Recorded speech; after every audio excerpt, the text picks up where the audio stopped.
Hello বন্ধুরা, নতুন একটা ভিডিও নিয়ে চলে আসলাম। সবাই কেমন আছো? আশা করি সবাই ভালোই আছো। ভালো থাকার জন্যই আমাদের সব সময় প্রচেষ্টা।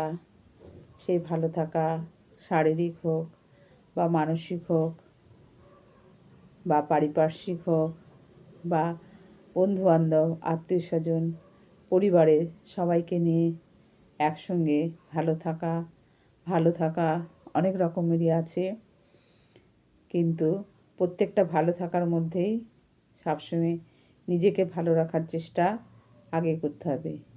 সেই ভালো থাকা যদি সঠিক হয় তাহলে সব ভালো থাকাই আমাদের কাছে সেরকমই ভালো লাগবে। সেই নিজেকে ভালো রাখার জন্য আমরা অনেক রকম শরীরে সমস্যা দেখা দিলে ওষুধ খাই, ডাক্তার দেখাই, কিন্তু আমাদের হাতের মধ্যে যেসব জিনিস রয়েছে, আমাদের পূর্বপুরুষদের এবং আমাদের ঋষি মহাঋষিদের যেসব পুস্তক রয়েছে বা যেসব কার্যকলাপ রয়েছে, সেগুলোর সাহায্যে যদি আমরা নিজেদের একটু যুক্ত করে সেই কাজগুলো করতে পারি, তাহলে আমাদের সেই ভালো থাকা আমাদের কাছে বিনামূল্যে অনেকটাই উপকার হয় এবং তার জন্য কোনো খরচ, আর্থিক কোনো খরচের ব্যাপার হয় না।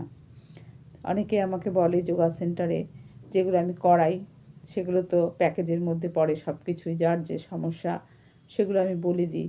কিন্তু এখন সাধারণত অনেকেরই বিভিন্ন পেনের মধ্যে সারা শরীরে তো নানা রকম সমস্যাই আছে, এক একজনের এক এক রকম শরীর বুঝে হয়। কিন্তু হাতের একদম এই কাঁধ থেকে শুরু হয়ে এই পর্যন্ত এক একটা ব্যথা হয়, যাতে কাজকর্ম করতে খুব অসুবিধা হয়, শুতে অসুবিধা হয়, ওপরে চুল বাঁধতে অসুবিধা হয়, হাত নাড়াতে অসুবিধা হয়, এরকম অনেকে বলে হাতের সমস্যা। সে তো হাতের অনেক রকমই আছে, কিন্তু একটা সহজ ব্যায়াম আমি এখন দেখাবো হাতের, যেটা কোথাও দাঁড়িয়ে থেকে চট করে করা যায়।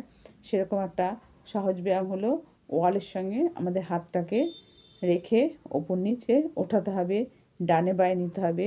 এটা হচ্ছে হাতের যেমন আঙুলের ওপর চাপ পড়বে, হাতের চেটোর ওপর চাপ পড়বে, সেগুলো আকুপ্রেশারে অনেক কাজ হবে। এবং হাতটাকে আমি এদিক ওদিক যখন ঘোরাবো তখন আমার হাতের রিস্টের কাজ হবে এবং ওপরে ওঠাবো, নিচে নামাবো, তাতে আমাদের পুরো কাঁধ থেকে হাতের কাজ হবে। সেটা স্পন্ডেলাইটিসের জন্য কাজ করবে এবং হাতে যখন কারো বাতের সমস্যা হলেও কাজ করবে, এবং কারো হঠাৎ কোনো গ্যাস আটকে যায় কাঁধের দিকে, ঘাড়ের দিকে, শরীরের তো আমাদের সবসময় ব্লাড সার্কুলেশন বিভিন্ন রকমভাবে হচ্ছে, খাদ্যে কখন কীরকম সুবিধা অসুবিধা থাকে সবাই তো বুঝে উঠতে পারে না, অনেক সময় আটকে যায়, অনেক সময় শোয়ার অভ্যাসের জন্য হয়, অনেক সময় দীর্ঘদিন ধরে হয়, এগুলো তো থেকেই যায়। তাই জন্য একটু ওয়ালের সঙ্গে সাপোর্ট নিয়ে কিছু যোগা এক্সারসাইজ আমি এখন দেখাচ্ছি। তাহলে হাতের এক্সারসাইজের জন্য একটা ওয়ালের সাপোর্ট নিতে হবে। ওয়ালের সাপোর্ট নিয়ে এক একটা হাতকে আমার টান করে ধরতে হবে, টান করে ধরে আঙুলগুলোকে ছড়িয়ে দিতে হবে। আঙুলগুলো ছড়িয়ে দেওয়ার সঙ্গে সঙ্গে আমার হাতটাকে পুরো আস্তে আস্তে ওয়ালের সঙ্গে চেপে, হাতের চেটোটাও চাপ রাখবে, আঙুলগুলো চাপ রাখবে, এখান থেকে চাপ দিতে দিতে আমার যতটা উপরে যায় একদম কাঁধ বরাবর ওপর দিকে উঠিয়ে নিতে হবে। তাহলে হাতটা রাখলাম, এখন ধীরে ধীরে আমাকে শ্বাসের সঙ্গে এটাকে ওপরে ওঠাতে হবে, শ্বাসের সঙ্গে উপরে ওঠাতে হবে। একটা হাত আমার বডির পাশে এরকম থাকবে। এখানে রাখার পর 10 সেকেন্ড কাউন্ট করতে হবে। 10 সেকেন্ড কাউন্ট করার পর ধীরে ধীরে শ্বাস ছাড়তে ছাড়তে আমি এটাকে হালকা করে দেবো, হালকা করে আবার এটা সোজা আমি এখানে রাখবো। রেখে আমি এরকম করে একবার সামনের দিকে, একবার পেছন দিকে, একবার সামনের দিকে, একবার পেছন দিকে নিয়ে যাওয়ার চেষ্টা করব। আবার রেখে আবার ধীরে ধীরে ওঠাবো, শ্বাস ভরতে ভরতে ওঠাবো, শ্বাস ভরতে ভরতে ওঠাতে ওঠাতে ওপরে নিয়ে যাবো, একদম মাথার সোজাসুজি যতটা উপরে আমার হাত যাচ্ছে ততটা যাবে, গিয়ে এখানে আমাকে চেপে ধরে 10 সেকেন্ড থাকতে হবে আর হাতটা বডির পাশে থাকবে।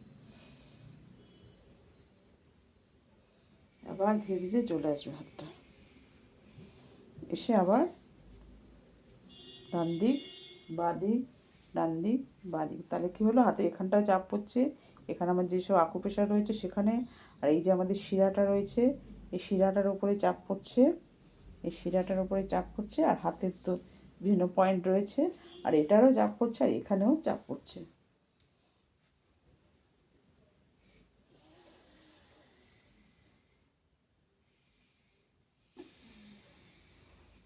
হাতটা পাশে রইল। এবার একটা হাত 3 থেকে 5 বার হয়ে যাবে, তারপর নেক্সট হাতটা আবার শুরু করতে হবে। নেক্সট হাতটা আবার শুরু করব আমি।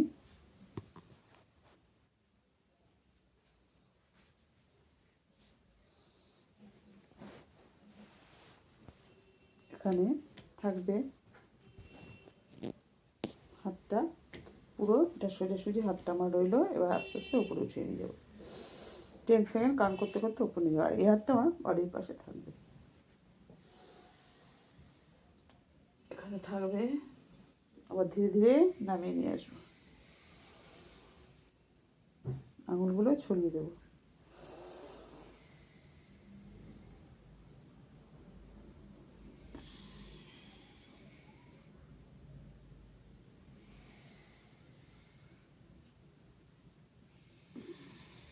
এনে এখানে রাখবো, রেখে ডান দিক বাঁ দিক সোজা, ডান দিক বাঁ দিক সোজা, ডান দিক বাঁ দিক সোজা, তারপরে চেপে ধরতে হবে, তারপরে দুটো হাত একসঙ্গে করতে হবে।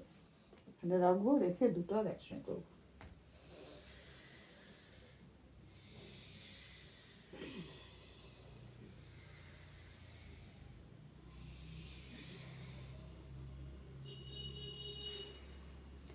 এভাবে এভাবে ওয়ারলেস সাপোর্ট নিয়ে প্রত্যেকটা হাতের একবার ডান একবার বাঁ, এভাবে প্রত্যেকটা হাতের 5টা করে সেট করতে হবে। শ্বাস নিতে নিতে ওপরে তুলতে হবে, ওপরে নিয়ে গিয়ে 10 সেকেন্ড কাউন্ট করতে হবে, শ্বাস ছাড়তে ছাড়তে হালকা করে নিচে নিয়ে আসতে হবে, নিয়ে এসে ডান দিকে বাঁ দিকে যেরকম ঘোরাতে হয় সেরকম ঘোরাতে হবে, শ্বাস নিয়ে ওপর দিকে ওঠাতে হবে, উঠে 10 সেকেন্ড কাউন্ট করতে হবে, কাউন্ট করে আবার নিয়ে আসতে হবে, নিয়ে এসে কী করতে হবে, মিডিল জায়গা থেকে আবার এরকম করে ঘোরাতে হবে। তাহলে কী হচ্ছে, এই রিস্টের ওপরেও চাপ পড়ছে, আর এই কবজিতেও ওঠাতে ওঠাতে পুরো এখানটা টান ধরছে। যাদের এখানে ব্যথা, প্রথম খুব হালকাভাবে করতে হবে, করে করে তারপরে ধীরে ধীরে এগুলো দিনে 2বার 3বার করে করতে পারলে তাহলে এগুলো খুব তাড়াতাড়ি সেরে যায়। বাচ্চাদেরও যারা স্কুলে ব্যাগ বই ঠই নেয়, বা বড়রা অফিস টফিস গেলে ব্যাগ ঠ্যাগ নেয়, তাতেও কাঁধে ব্যথা হয়, বা এমনিতেও বাতের থেকে ব্যথা হয়।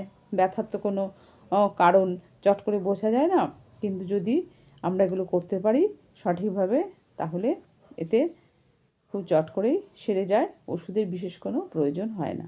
ঠিক আছে বন্ধুরা, বড়দের প্রণাম, ছোটদের ভালোবাসা। আমার চ্যানেলটার নাম ঝর্ণা স্মাইল, চ্যানেলটার পাশে থাকবে। সবার ভালো কাটুক, বাই, পরে আবার দেখা হবে।